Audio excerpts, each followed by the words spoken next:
Bem, nesse vídeo eu quero explorar um pouco esse problema da Síria, que durante esses últimos dias algumas pessoas, alunos, seguidores do meu canal, seguidores do meu Face,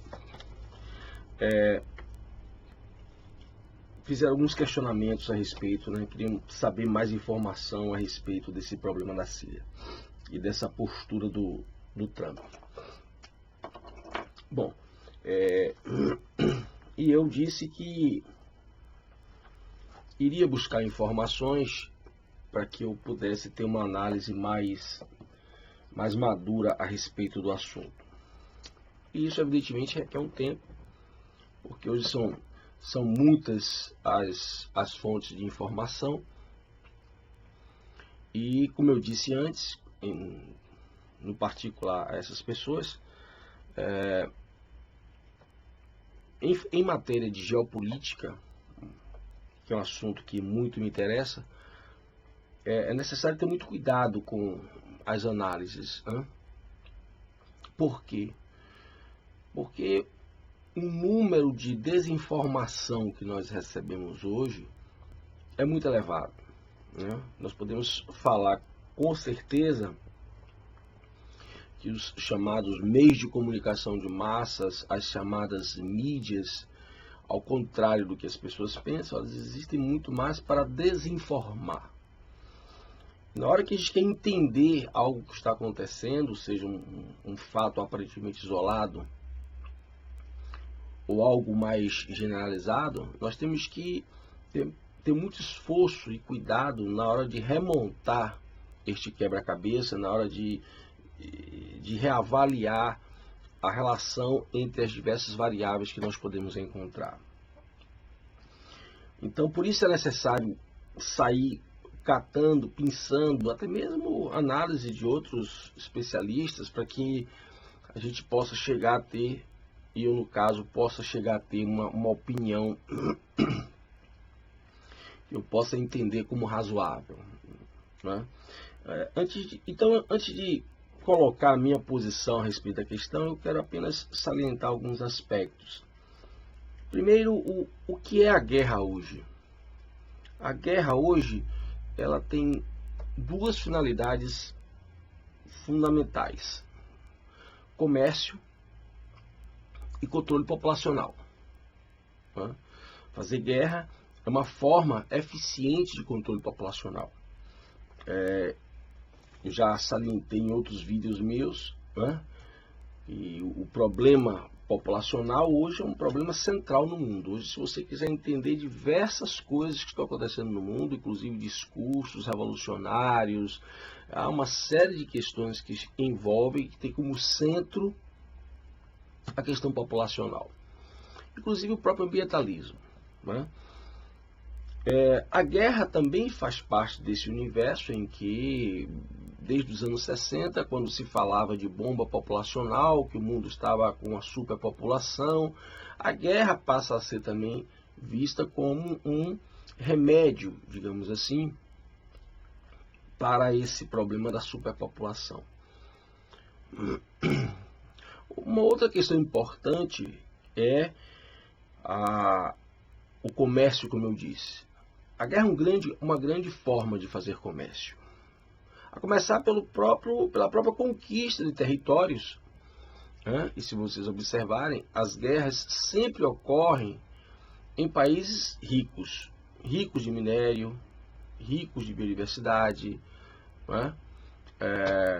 Não é por acaso que as guerras não acontecem entre países industrializados europeus e o próprio Estados Unidos. Coincidentemente, o que não é coincidência, ela ocorre sempre nos chamados países antigos, a denominação antiga de países do terceiro mundo. Muito bem. Exatamente porque hoje continua os blocos capitalista e comunista, porque muita gente acreditou na versão da KGB, patrocinada pelo Mikhail Gorbachev, de que o comunismo tinha acabado. Muita gente acreditou nisso, Então, mas ainda persiste os dois blocos, né? O bloco ocidental, capitaneado pelos Estados Unidos, ele não está sozinho, e o bloco oriental, hoje visivelmente capitaneado pela Rússia e pela China, né? Então esses dois blocos eles continuam rastreando o mundo atrás de locais em que possam conseguir riquezas, particularmente particularmente o petróleo ainda é uma riqueza muito cobiçada, né? Não foi muito noticiado, mas é preciso ser dito que a famosa guerra do Iraque foi uma briga por poços de petróleo, uma briga em que envolvia uma triangulação, né? Estados Unidos, os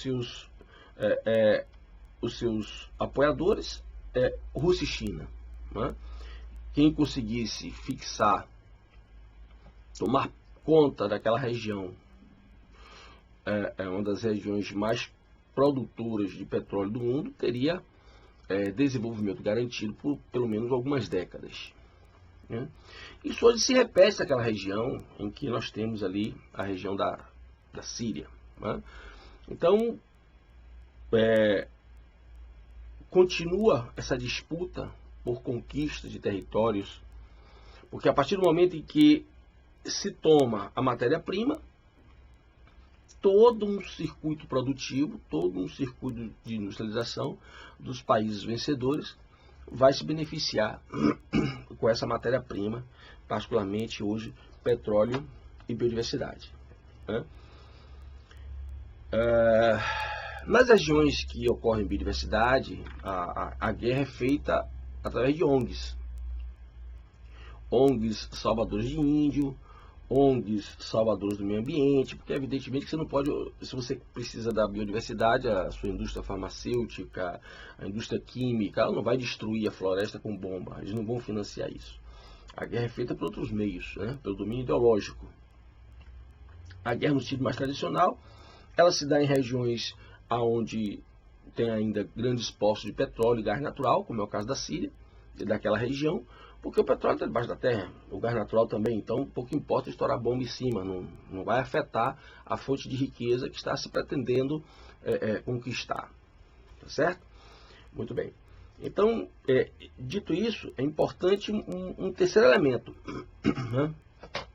A partir dos anos 90, as guerras passam a ser feitas também de uma outra forma. Mesmo as guerras, digamos, tradicionais, os modelos convencionais de guerra, eles passam por uma profunda alteração, né?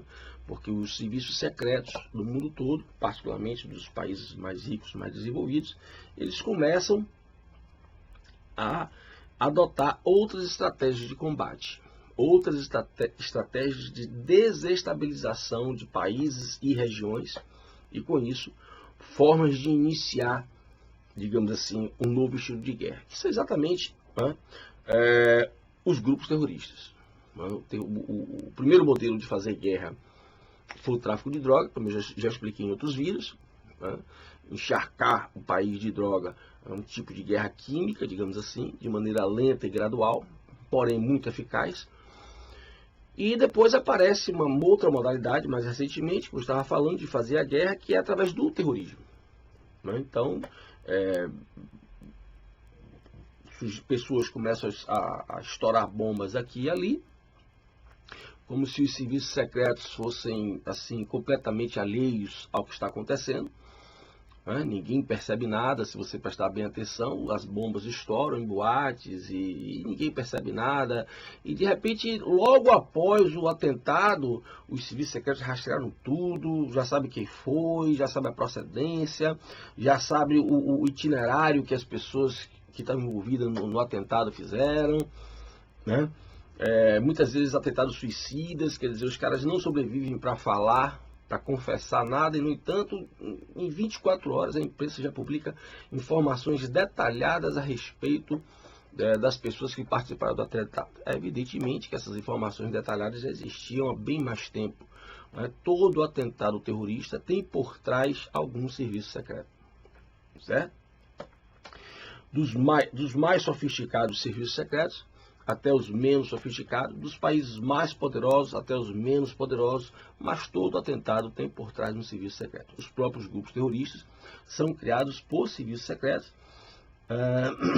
exatamente como a nova forma de fazer guerra entre os países. Né?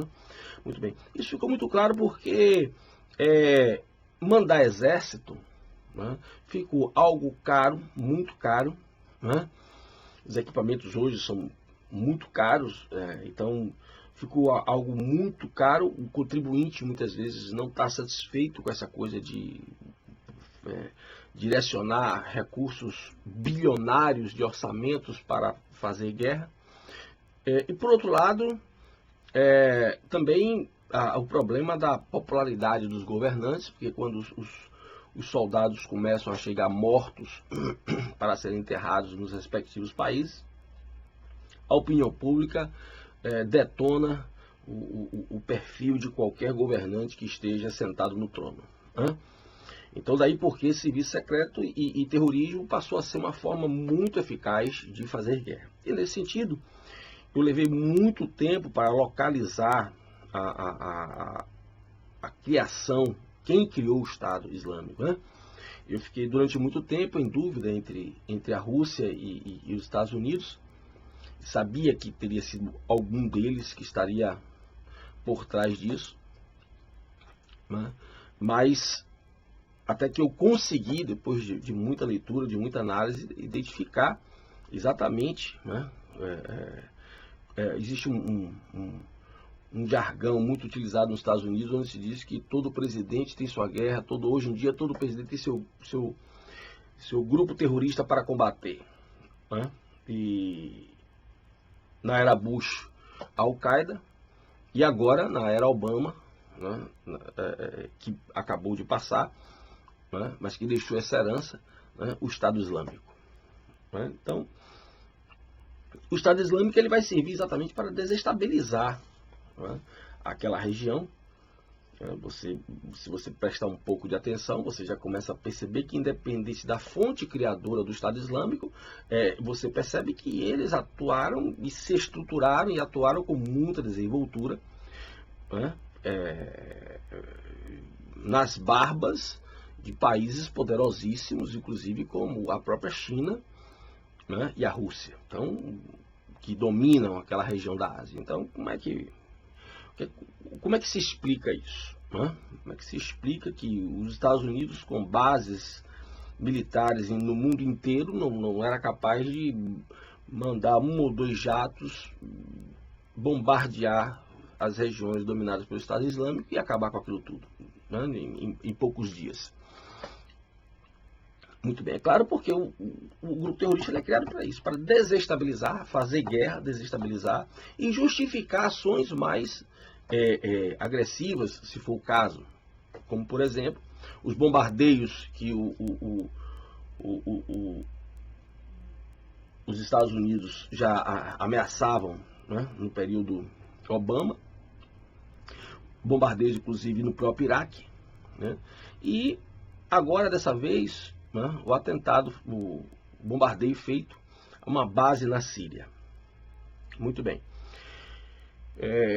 Se cogitou muito esses dias a ideia de que o Trump ele teria caído numa armadilha da KGB, porque a KGB teria instigado com imagens, né, publicadas como contra-informação de crianças sofrendo com o bombardeio por um gás venenoso. Muito bem. No mundo da geopolítica não existem inocentes. Né? Não existem inocentes. Se o Trump bombardeou, né, e a versão de que ele teria sido levado por, digamos, forte emoção das imagens das crianças, isso na verdade é uma justificativa para algo mais interessante para o governo Trump e nesse momento os Estados Unidos. Na minha opinião, foi um recado dado à China e à Rússia a respeito das possibilidades que o governo Trump tem de atacar a qualquer momento que se julgue necessário. Uma vez que a imprensa vinha, inclusive, americana particularmente, vinha publicando muitas versões de que Trump seria aquele idiota, né, que estaria, inclusive, sendo influenciado por Putin. Né? Não existe coisa mais ridícula do que esse tipo de visão, né, de que um presidente dos Estados Unidos é um bobo da corte. Não existe isso. Não existem bobinhos nessa situação. Né? Durante algum tempo eu fiz até uma análise logo que o Trump assumiu o poder, né, assumiu a presidência. Na minha opinião, ele continua trabalhando com o Putin numa tentativa de estabelecer uma boa relação, porque os dois possuem projetos diferentes. E no caso em questão, um respeitar o outro e parecer que possui uma amizade, uma relação pacífica, interessa aos dois. Né?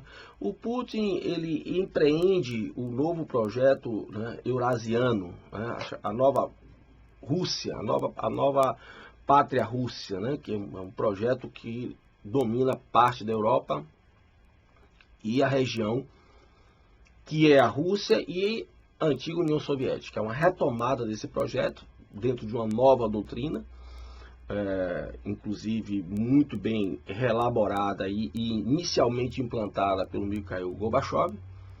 Né? E o Trump, por sua vez, ele tem um outro interesse, que é um interesse antigo dos Estados Unidos, que é reconquistar o domínio dos Estados Unidos na América Latina, que foi durante o governo Obama, um governo visivelmente socialista, simpático, né? Ao contrário do que as pessoas falam, muito mais simpático à Rússia e à China do que o governo Trump.